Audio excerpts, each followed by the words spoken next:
नमस्कार। शास्त्री षष्ठ सेमेस्टर धर्मशास्त्र के जो छात्र हैं उनके लिए यह कक्षा है।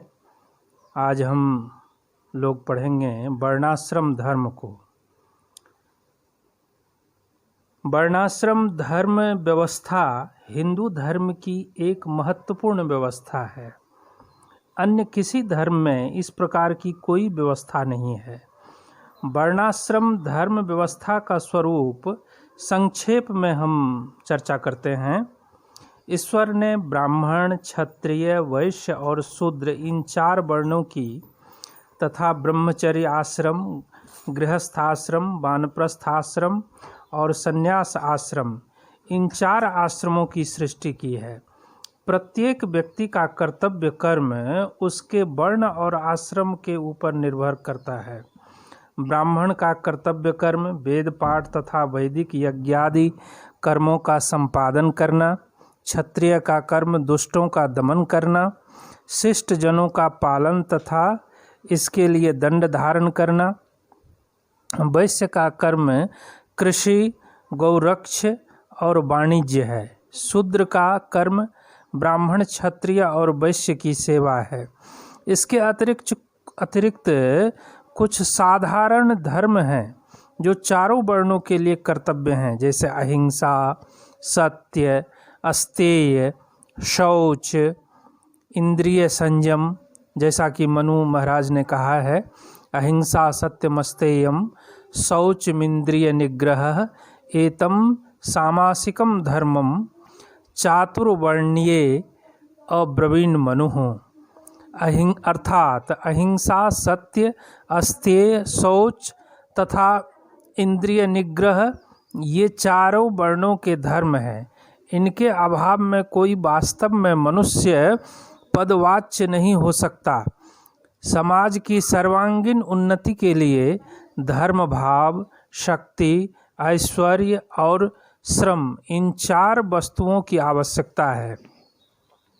बृहदारण्यक उपनिषद में कहा गया है कि पहले केवल ब्राह्मण था, वह अकेला उन्नति नहीं कर सका, इसलिए उसने क्षत्रिय की सृष्टि की।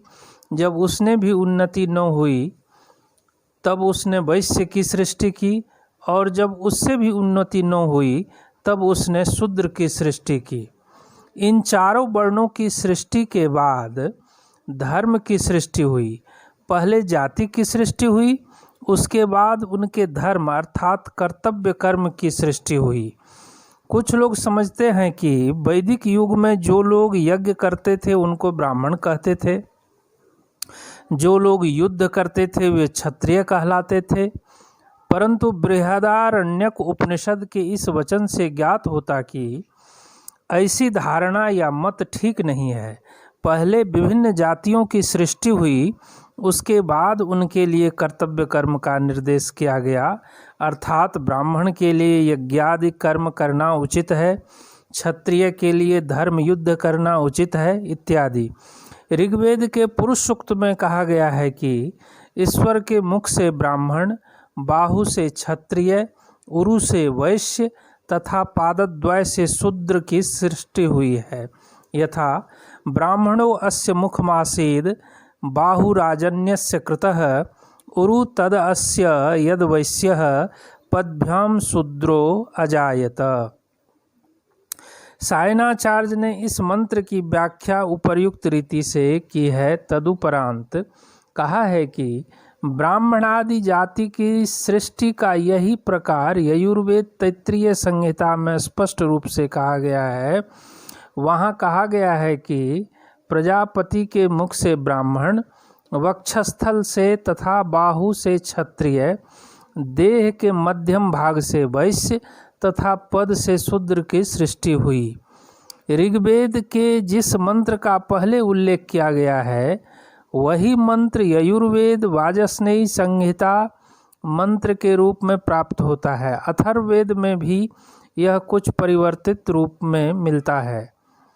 स्वामी श्रीमद भक्ति हृदय वन महाराज ने अपने लिखे हुए वेदेत्तर परिचय नामक ग्रंथ में लिखा है कि सृष्टि के आदि में यदि ब्राह्मणादि के कर्मों की उत्पत्ति होती तो वेद में विराट पुरुष से ब्राह्मणत्व, क्षत्रियत्व, वैश्यत्व, शूद्रत्व आदि गुण कर्म उत्पन्न हुए, इस प्रकार लिखा जाता।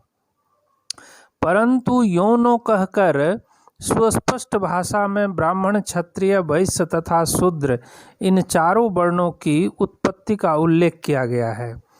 कोई कोई पंडित कहा करते हैं कि वेद में ब्राह्मणादि जातियों का उल्लेख हो सकता है, परंतु उस समय जन्मगत जाति न थी। कोई ब्राह्मण का पुत्र होने से ही ब्राह्मण नहीं हो जाता था। जो यज्ञ करता था उसको ब्राह्मण कहते थे, परंतु यह मत यथार्थ नहीं है। पुरुष सूक्त में ब्रह्मा के विभिन्न अंगों से ब्राह्मणादि जाति की उत्पत्ति कही गई है।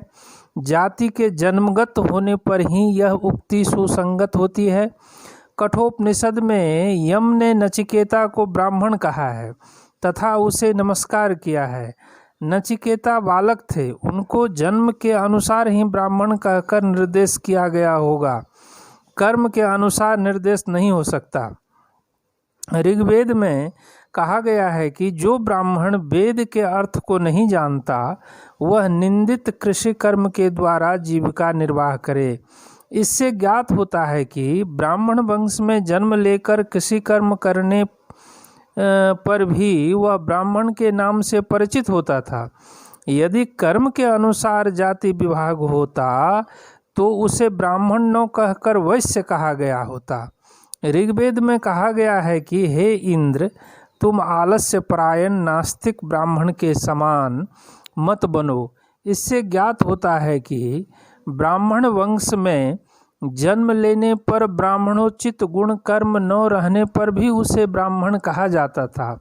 ऋग्वेद में कहा गया है कि ब्राह्मण का पुत्र जिस प्रकार यज्ञ में वेद मंत्र गान करता है, हे पक्षी तुम उसी प्रकार गान करो। इससे ज्ञात होता है कि यज्ञ में ब्राह्मण का पुत्र ही वेद मंत्र गान करता था, अन्य जाति का पुत्र नहीं गान करता था। अतः देखा जाता है कि वैदिक युग में जन्म के अनुसार ही जाति का निर्देश किया जाता था, गुण और कर्म के अनुसार नहीं।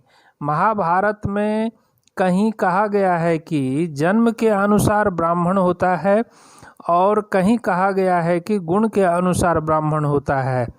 ब्राह्मण्याम ब्राह्मणात् जातो ब्राह्मणः स्यात् न संशयः, महाभारत के अनुशासन पर्व में कहा गया है।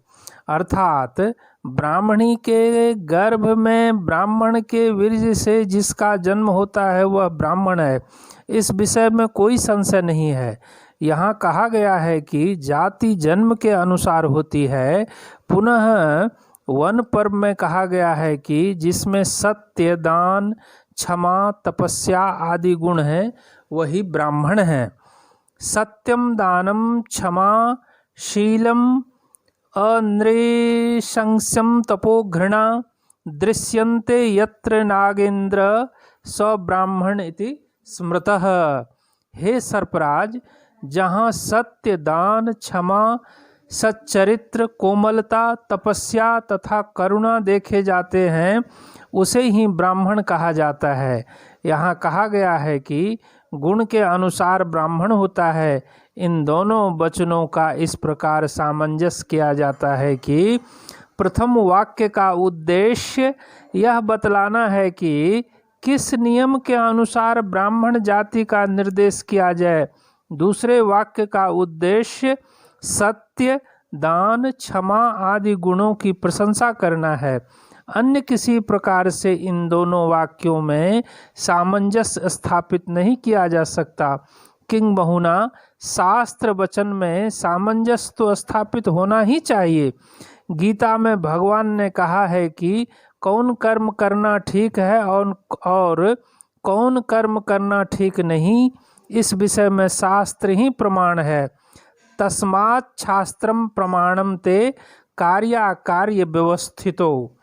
इस कक्षा में इतना ही, इस पर और एक कक्षा लेनी पड़ेगी। धन्यवाद।